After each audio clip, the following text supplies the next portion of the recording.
Death was in the air. He smelled it as soon as he ducked under the crime scene tape and stepped onto the front lawn of the palatial estate. The Catskill Mountains rose above the roofline as the early morning sun stretched shadows of trees across the yard. The breeze rolled down from the foothills and carried the smell of decay, causing his upper lip to twitch when it reached his nostrils. The smell of death filled him with excitement. He hoped it was because this was his first case as a newly minted homicide detective, and not from some perverse fetish he had never known he possessed. A uniformed police officer led him across the lawn and around to the back of the property. There, he found the source of the foul odor. The victim was hanging naked from a second-story balcony, his feet suspended at eye level, and the white rope around his neck angling his head like a broken-stemmed lollipop. The detective looked up to the terrace. The rope stretched over the railing, tight and challenged by the weight of the body. The twine disappeared through French doors that led, he presumed, into the bedroom. The victim had likely twirled for much of the night, the detective imagined, and now had unfortunately come to rest facing the house. Unfortunate because, as the detective walked across the back lawn, the first thing he saw was the man's naked buttocks. When he reached the body, he noticed welt marks covering the man's right butt cheek and upper thigh. The contusions flared a faint lilac against the livor mortis blue of the dead man's skin. The detective reached into his breast pocket and removed a pair of latex gloves that he slipped onto his hands. Rigor mortis had bloated the man's body to the point of explosion. His limbs looked like they were stuffed with dough. A bundle of rope bound the victim's hands behind his back, preventing his swollen and stiffened arms from extending out from his torso.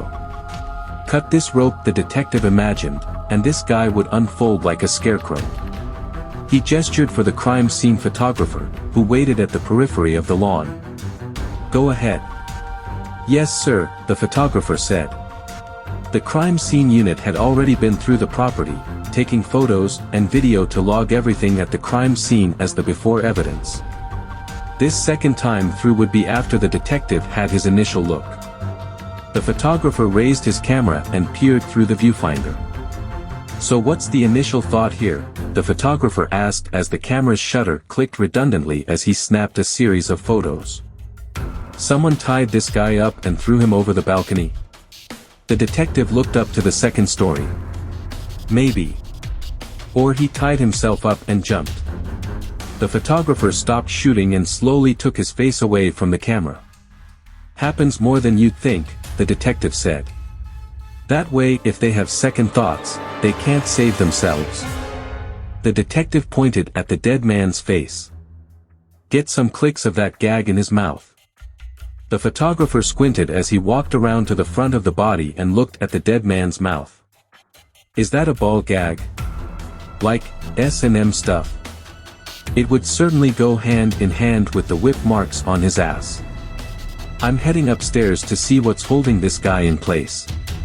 In addition to the latex gloves covering the detective's hands, plastic wraps now enclosed his shoes as he walked into the bedroom. The balcony doors opened inward and allowed the same breeze that had earlier filled his nostrils with the smell of death to gust through the bedroom. The pungent odor was less noticeable here, one story higher than where death hung in the morning air. He stood in the door frame and moved his gaze around. This was clearly the master suite. Vaulted ceilings were 20 feet high. A king-sized four-poster bed stood in the middle of the room with a night table on either side. A dresser sat against the far wall, its mirror reflecting his image back at him. Through the open balcony doors, the white rope curved up and over the railing to run at waist height across the room and into the closet. He stepped into the room and followed the rope. The closet had no door, just an arched entryway. When he reached it, he saw a spacious walk-in filled with neatly organized clothes hanging from scores of identical hangers. Shoes filled the thick pine cubbyholes that covered the back wall. Amid the cubbies was a black safe about 5 feet tall, likely weighing close to a ton. With an ornate knot, the end of the rope was tied to one of the legs of the safe. The other end, the detective knew, was attached to the man's neck, and whether he jumped off the balcony or was pushed, the safe had done its job. The four legs indented the carpeting with no adjacent depression marks to suggest the weight of the man's body had moved it even an inch. A large kitchen knife lay on the floor next to the safe. Morning sunlight spilled through the balcony doors and into the walk-in closet, painting his shadow across the floor and up the far wall. He pulled a flashlight from his pocket and shined it at the carpeting, highlighting the small fibers next to the knife. He crouched down and examined them in the bright glow of his flashlight. They appeared to be bits of frayed nylon from when the rope had been cut. Within the carpet fibers was a small puddle of blood. A couple of droplets had also landed on the handle of the knife. He placed a triangle-shaped yellow evidence placard over the blood and fibers, and another next to the knife. He turned and walked out of the closet, noticing a nearly empty wineglass on the night table. He was careful not to disturb it as he placed another yellow evidence marker next to it. Lipstick smeared the rim. High-stepping over the taut rope, he walked past the mirrored dresser and into the bathroom. He slowly looked around and saw nothing out of place. Soon the forensics team would be in here with luminol and black lights. At the moment, the detective was interested in his first impression of the place. The toilet lid was open but the seat was down and dry. The toilet water held a yellow color, and the pungent smell of urine registered now as his nose caught up with his eyes. Someone had used the toilet but failed to flush. A lone segment of toilet paper floated in the bowl. Another evidence placard found the toilet. He walked from the bathroom and into the main area, once again surveying the room. He followed the rope out to the balcony and looked down at the dead man hanging from the other end. In the distance, the Catskill Mountains were cloaked by early morning fog. This was the house of a very wealthy man, and the detective had been hand-picked to figure out what happened to him. In just a few minutes he had identified blood evidence, fingerprints on a wineglass, and a urine sample that likely belonged to the killer. He had no idea at the time that all of it would be matched to a woman named Victoria Ford. And the detective could not have predicted that in 2 short months, just as he had every bit of evidence organized and a conviction all but certain, commercial airliners, American Airlines Flight 11 and United Airlines Flight 175, would fly into the Twin Towers of the World Trade Center. On a sun-filled, blue-sky morning, 3,000 men and women would die, and the detective's case would go up in smoke. It was a bright cloudless morning with blue sky as far as the eye could see. On any other day, Victoria Ford would have considered it beautiful. But today, the cool morning air and fresh clean sky went unnoticed. Things had gone terribly wrong and today she was fighting for her life. She had been for the last few weeks. She took the subway in from Brooklyn and climbed the subterranean stairs into the brilliant morning. It was still early, and the streets were not as crowded as normal. It was the first day of school and many parents were absent from their normal morning commute, dropping their kids off and snapping first-day photos. Victoria took advantage of the open sidewalks and power-walked through the financial district toward her attorney's office. She pushed through the lobby doors and entered the elevator, which took 45 seconds to shoot her to the 78th floor. There, she rode an escalator up 2 more levels and pushed through the office doors. A moment later she was sitting in front of her attorney's desk.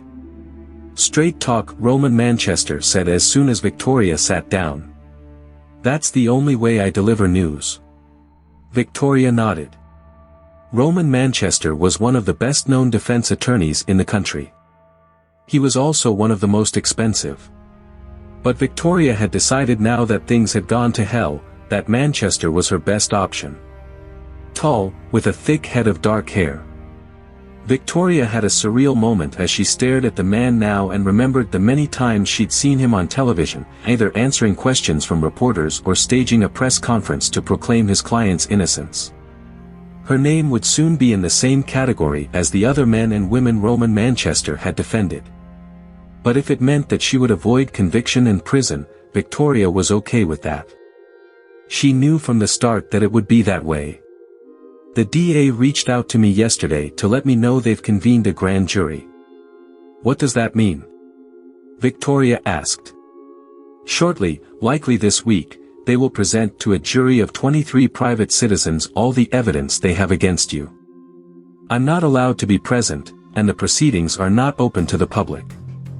The district attorney is not attempting to prove guilt beyond a reasonable doubt. The DA's goal is to show the jury the evidence she has to this point in order to determine if an indictment is warranted. Victoria nodded.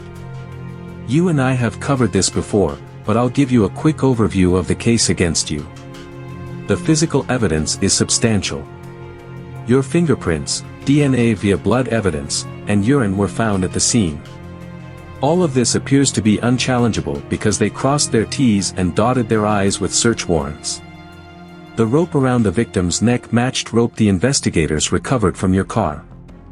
There is other, more minor physical evidence in addition to a great deal of circumstantial evidence that will be presented to the grand jury. Can't you challenge it? That's part of defending me. I'll defend you, but not at the grand jury. Our time to shine is when the case goes to trial. And there will be a lot of work to do to get to that point. I'll be able to challenge a lot of the circumstantial, but the physical evidence, quite frankly, is a tough obstacle to overcome. I already told you, Victoria said. I wasn't at that house the night Cameron died. I can't explain how my blood and urine got there. That's your job. Isn't that what I'm paying you for? At some point I'll get to see all the evidence and sink my teeth into how strong it is. But we're not at that point yet. For now, I expect the grand jury will rule in favor of indictment. When? This week. Victoria shook her head. What should I do? The very first thing is to figure out how much money you have on hand, and how much more you can get from friends and family. You'll need it for bail. How much? Hard to give you an exact amount. I'll argue that you have no prior record and are not a flight risk. But the DA is pushing for first-degree murder, and on that charge alone there is precedent on bail. Minimum, $1 million. Likely more. Plus the remainder of my retainer. Victoria stared out the window of her attorney's office and looked at the buildings of New York. She made a mental list of her assets. She had just over $10,000 in a joint savings account with her husband.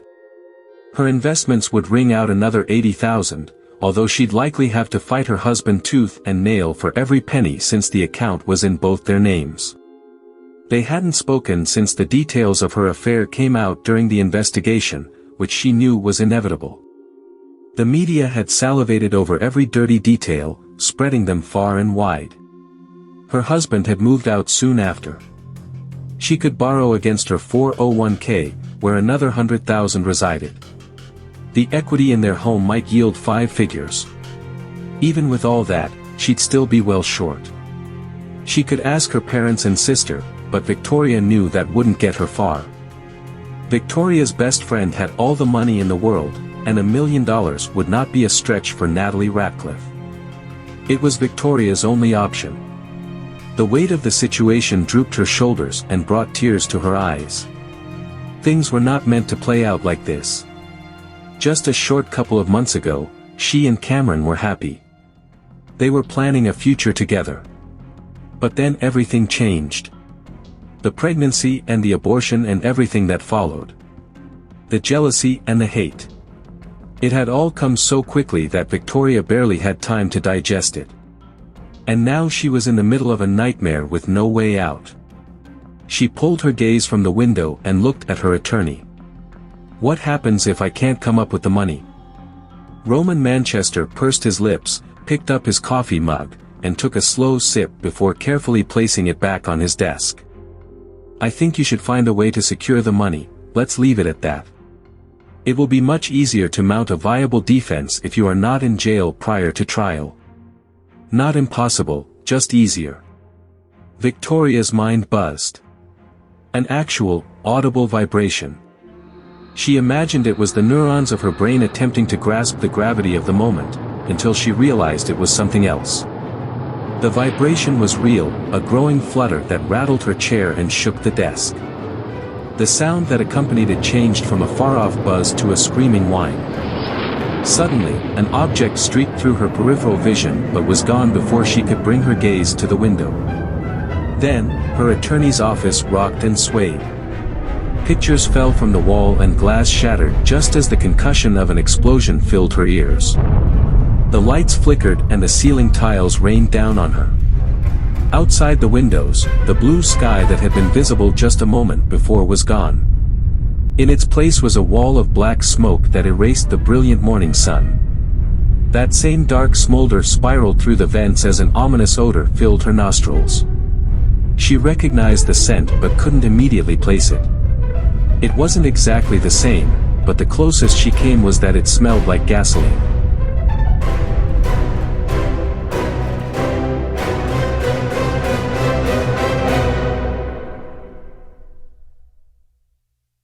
The New York City Medical Examiner's office was located in a nondescript, 6-story white brick building in Kips Bay on East 26th Street and 1st Avenue.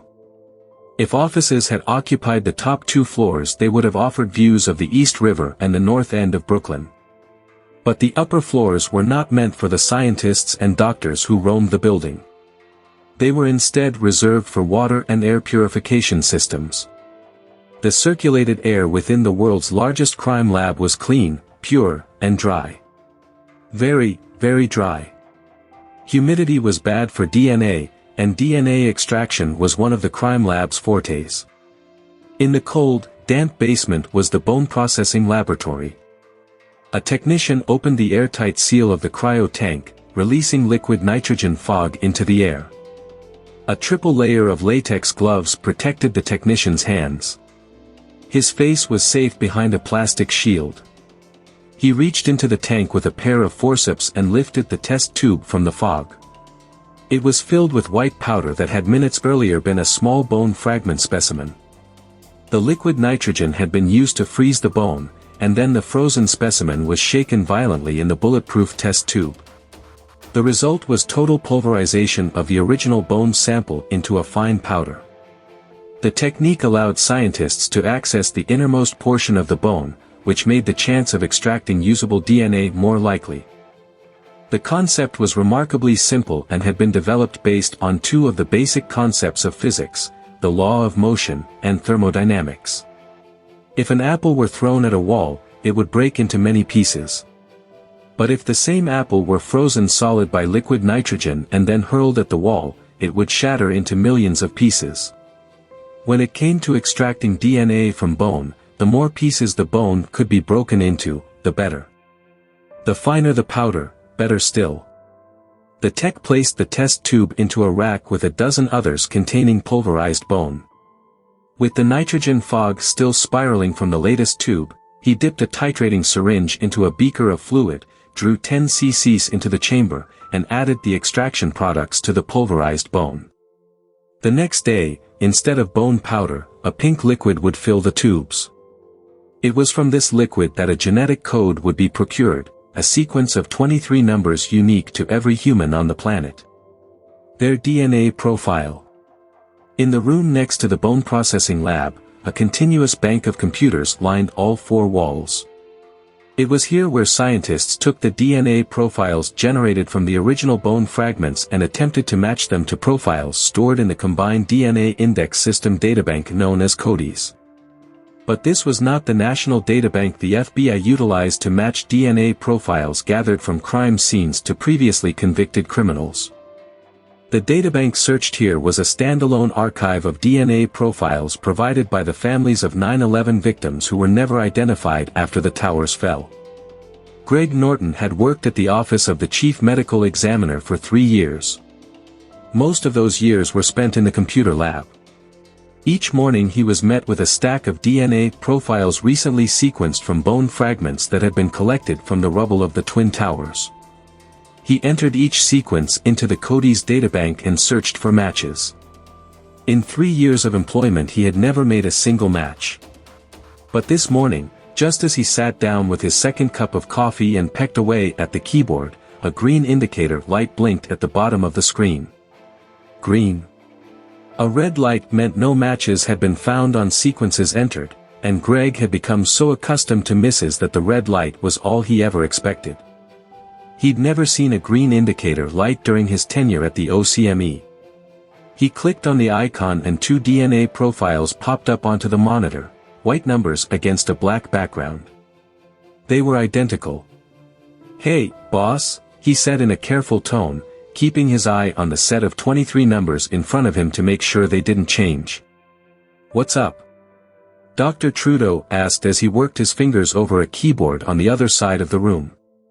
As the head of forensic biology, Arthur Trudeau was in charge of identifying the remains of mass casualties from across the state of New York. For nearly 20 years it had been his mission to identify every specimen collected from those killed in the World Trade Center attack. "We got a hit." Trudeau's fingers stopped tapping the keyboard and he slowly looked over to Greg Norton's station. "Say that again." The tech nodded and smiled as he continued to stare at the numbers on his screen. "We got a hit. We got a frickin' hit." Dr. Trudeau stood from his desk and walked across the lab. "Patient 11450.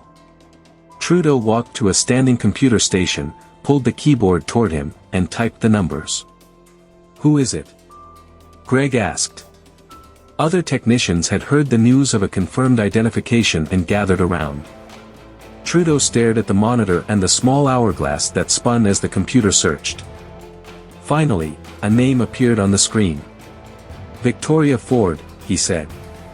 "Next of kin?" Greg asked. Trudeau shook his head. "Parents, but they're deceased." "Any other contacts?" "Yes," Trudeau said, scrolling down the page. "A sister. Address in New York State. Want me to make the call?" "No. Let's run it one more time to be sure. Start to finish. If it hits a second time, I'll give her a call." "First one in how long, boss?" Dr. Trudeau looked over at the young technician. "Years. Now run it again."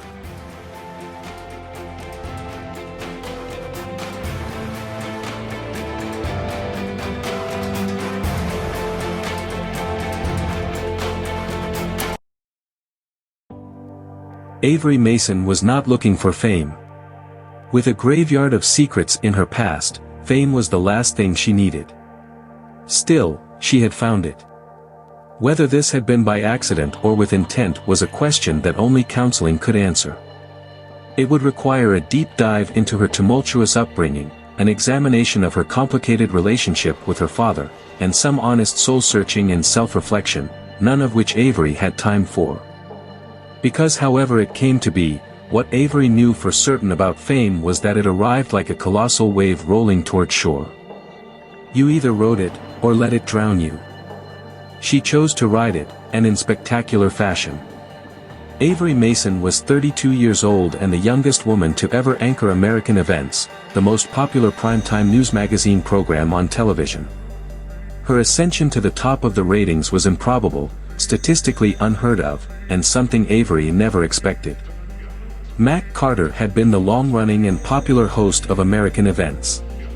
His death the year before while on assignment covering the Westmont prep slaughters had rattled the television news industry. It also produced a vacancy at the top of American Events. In a panic, the network tapped Avery to fill Mac's massive shoes until a more permanent anchor could be found. As a frequent contributor to the show, Avery's segments had consistently earned high ratings. So high in fact, that she was named as the first co-host in the show's storied history. Avery had held that position for exactly 1 month before Mac Carter died. Thrust into the hottest of spotlights and widely expected to fail, Avery Mason had stepped into the lead anchor role the previous fall and killed it.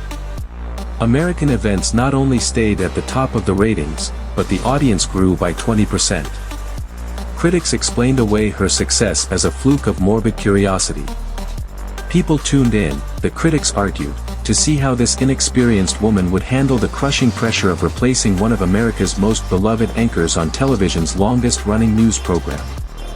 The problem with their argument was that Avery's ratings never came down. That she was young and attractive certainly didn't hurt her rising star, and Avery admitted that her looks likely drew a certain male demographic that might not normally tune in to a news magazine show.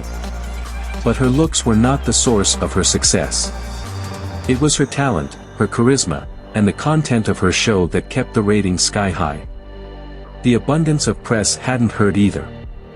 During the past year she graced the covers of entertainment magazines, gave countless interviews and photo shoots, and was the subject of a 3-part exposé by Events magazine on her natural abilities in front of the camera and her rise to the top of the cable news food chain. And yet somehow, through it all, she had managed to keep her past hidden. Avery's forte was true crime, finding an unsolved mystery and dissecting it for her audience in a way that hooked them and refused to let go. Her dark and edgy foray into some of the country's most sordid crimes was where she made her name. But to contrast the sinister stories she covered, Avery also told stories of survival and hope. It was these stories of miracles and beating the odds that kept people tuning in. Not a week went by without Avery featuring some sort of real-life plucked from Middle America, feel-good story, like Kelly Rosenstein, the woman who sank her minivan into Devil's Gate Reservoir in Pasadena after a drunk driver forced her off the road. The indomitable mother of 4 had not only managed to escape the sunken vehicle, but had miraculously done so with all of her children in tow. Avery interviewed the woman a week after the accident.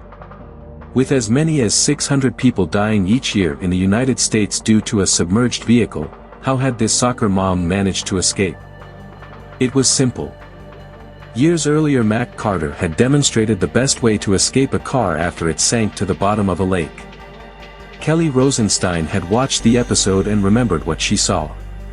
So moved by the story, Avery decided to look up the old footage. It was how she ended up this afternoon strapped behind the wheel of a minivan that was parked inside a high school aquatic center, with a television crew ready to film the action. Today, the action would be a giant crane lifting the van over the pool and dropping it, and Avery, to the bottom. Cameras situated under the water would capture Avery's attempt to escape from the submerged vehicle. She was, without doubt or shame, scared to death. She knew America had loved Mac Carter for the stunts he performed, and Avery could think of no better way to wrap up her first full season as host of American Events than with a nod to her predecessor. Today's taping was her rite of passage. This would be her last episode before summer sabbatical. A summer that was sure to be the most trying of her life.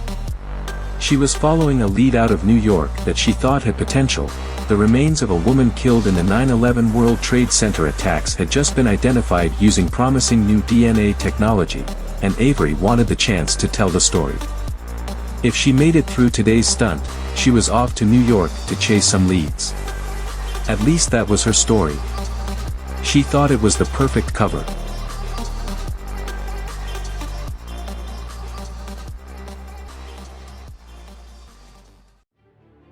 The Honda minivan was parked on a hydraulic lift on the side of the Los Angeles High School swimming pool. Avery chose the make and model because of their connection to the middle class. The minivan was among the most commonly driven vehicles in the United States. Sinking a $60,000 BMW in a high school swimming pool might be exciting to watch, but demonstrating to stay-at-home mothers how to escape their sunken vehicle was much better accomplished using an average, run-of-the-mill automobile. Avery checked the seatbelt buckle for the 3rd time in less than a minute. Christine Swanson, her executive producer, leaned through the open driver's side window. "Good?" she asked. Avery nodded. "Show me the abort sign again," Christine said. Avery took the 4 fingers on her right hand and waved them back and forth in front of her throat. "If you ever get panicked, or just can't remember what to do, give the abort signal and the divers will have you out in 10 seconds. Got it?" Avery nodded. "Words, Avery. I need to hear your voice." "Yes, Christine. I've got it, for Christ's sake. Let's go. We're about to sink you, and the car you're sitting in, to the bottom of a swimming pool," Christine said in a calm voice, trying to control the panicked moment. "I want to make sure your head is in the right place." "Of course my head is not in the right place, Chris. If it were, I wouldn't be doing this. And if we don't do it soon, I'll lose my nerve. So let's get this show on the road." Christine nodded. Okay. You've got this. Christine backed away from the minivan, stuck her fingers between her lips, and whistled. It was an ear-splitting screech that echoed off the walls of the cavernous aquatic center. Let's roll. A loud buzzing filled the indoor plaza as the crane's hydraulics activated and jolted the platform, and the minivan parked on it, upward. Avery grabbed the steering wheel and white-knuckled it as if she were driving through a torrential downpour. She rolled up the window, and the noise outside the vehicle, the producers yelling instructions, the engineers guiding the crane operator, the ring of the hydraulics, and the murmurs from 300 spectators that filled the retractable bleachers and made up the studio audience, went silent. All she heard now was her own exaggerated breathing. Even the smell of chlorine disappeared. Her ascent finally ended, and then the car jolted again as the back of the platform started to rise, pitching the nose of the minivan downward toward the water. A slew of engineers who consulted on the stunt had decided that 38 degrees was the most accurate pitch angle to best represent a vehicle careening off the road and plunging into a body of water. To Avery it felt like she was hanging vertically off a cliff. The seat belt was tight across her chest as gravity pulled her forward. She straightened her legs on the floorboard to keep her position in the driver's seat. The whole of the 8-lane, NFHS-approved, competition-size swimming pool came into view through the windshield as the minivan tipped forward. The surface of the water reflected the stage lights that were erected around the indoor pool. Red lane markers swayed in wavy images made brighter by the underwater lighting. She saw the rescue divers hovering near the bottom, the bubbles from their scuba tanks rippling the surface as they waited for Avery's arrival 14 feet under the water. She had imagined during the planning phase that their presence would ease her nerves. That knowing help was just a few feet away would provide a sense of comfort as the minivan sunk to the bottom. That knowing all she needed to do was give the abort signal and the divers would immediately extract her from the vehicle would settle her nerves and give her confidence. But now, as she hovered above the pool with the weight of her body heavy against the seatbelt, she felt no such comfort or confidence. Things could go wrong. What if she wasn't able to successfully pull off the techniques the survival experts had taught her? What if her mind froze and she simply couldn't remember what to do? What if the seatbelt locked up because of the force of the impact? What if the window did not break like it was supposed to? What if the divers didn't see her signal? What if the sensation of falling abruptly interrupted her thoughts? The harness holding the minivan in place had been released. She was in free fall. It felt like a hell of a lot longer than the 3 seconds it was supposed to take to roll off the edge of the platform and drop 15 feet before impacting the water. During those frozen seconds Avery noticed the television camera across the pool, one of 8 that were positioned around the aquatic center. Another 4 GoPro cameras were mounted inside the vehicle, their red indicator lights suddenly bright and voyeuristic. Just before impact, Avery caught a glimpse of the movie theater-sized screen that would display her progress to the captive studio audience who lined the poolside bleachers. And then, there was a crash. The impact was jarring. The seatbelt dug into her breastbone as her head snapped forward. The minivan speared through the water and then, as if a rubber band were attached to its back bumper, began a backward trek as the natural buoyancy of the air trapped inside the vehicle pulled it back to the surface. The van rocked and bobbed as Mother Nature found the center of gravity and then began to slowly pull it under the water, engine first. Water poured in through unseen breaches and began filling the interior. Avery worked hard to control the panic that was growing with each second. Panic, though, was good. It meant she was aware of what was happening and had not suffered behavioral inaction, a symptom described by the survival experts who had consulted on the episode. Also called dislocation of expectation, it was the mind's response to a traumatic situation. The brain attempts to correlate the current situation with a known experience from the past. As the frontal lobe loops in repetitive circles, trying but failing to find a similar situation to work from, the body freezes and waits for directions from the brain. It's the science behind the proverbial deer in the headlights phenomenon. Fortunately for Avery, she was suffering no such dislocation from her surroundings. The synapses of her brain fired back to a previous experience when she found herself fighting the relentless water that tried to drown her. She remembered the day her sailboat sank off the coast of Manhattan and she came within an inch of losing her life. It was impossible to remember that day and not think of her brother. And now, those thoughts of Christopher brought her back to her current situation. The minivan was sinking and water was quickly filling the interior of the vehicle. She considered waving her hand in front of her throat and putting an end to this madness. But then she remembered Kelly Rosenstein, the mother who didn't have the option of calling it quits when her car, filled with her 4 children, sank to the bottom of Devil's Gate Reservoir. It was a miracle that Kelly had stayed composed enough to save herself, let alone her children. It was even more amazing that she credited her survival to watching an episode of American Events. If what Avery had learned from the survival experts over the past week could be used now to show anyone else how to save their own life, it was at least worth her best effort. As the van filled with water, Avery unsnapped her seatbelt. She turned sideways in the driver's seat, lifting her legs out of the collection of water that filled the driver's side leg well so that her feet were facing the door. She braced herself on the middle console and aimed her heel at the corner of the driver's side window. The bottom right bend of the window was key, the survival experts had told her. The junction where the tempered glass met the frame represented the weakest part of the window. Struck properly, the window could be dislodged from the door frame in one piece. Striking the center of the window, on the other hand, would put a hole in the tempered glass and slice her foot to pieces.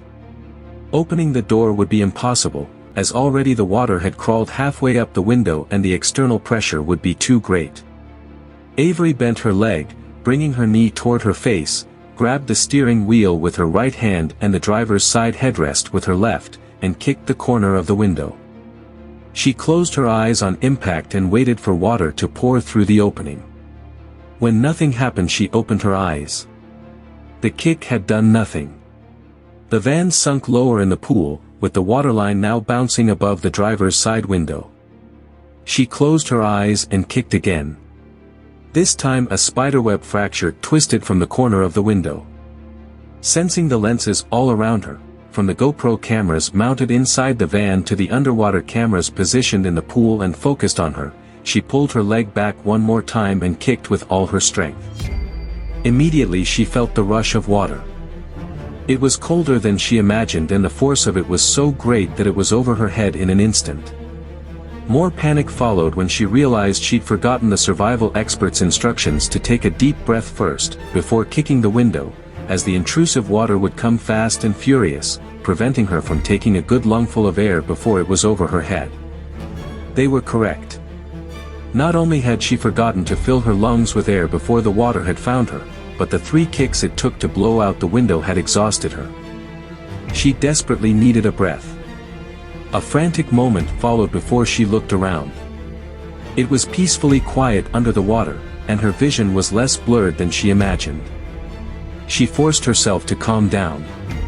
When faced with a life-or-death situation, being calm was the #1 rule of survival. As the van completed its 14-foot descent to the bottom of the pool, Avery shut her eyes and allowed her ears to adjust to the pressure. When the van kissed the bottom, a much softer impact than a few seconds earlier when it crashed through the surface, she opened her eyes and saw the cameraman pointing his lens through the missing window. She saw the rescue divers watching closely for Avery to give the abort signal. Instead, she stuck her feet through the window frame, wrapped the fingers of her right hand around the grab handle, and launched herself through the opening in a smooth glide that took her into open water. Then she brought herself upright, gave the cameraman the thumbs up, and kicked to the surface. The underwater footage was spectacular. Christine produced the hell out of the episode, and the network leaked teasers across social media leading up to the run date, which would be during May Sweeps Week. When the minivan aired, as the episode was titled, Avery Mason and American Events earned the highest ratings in the show's history.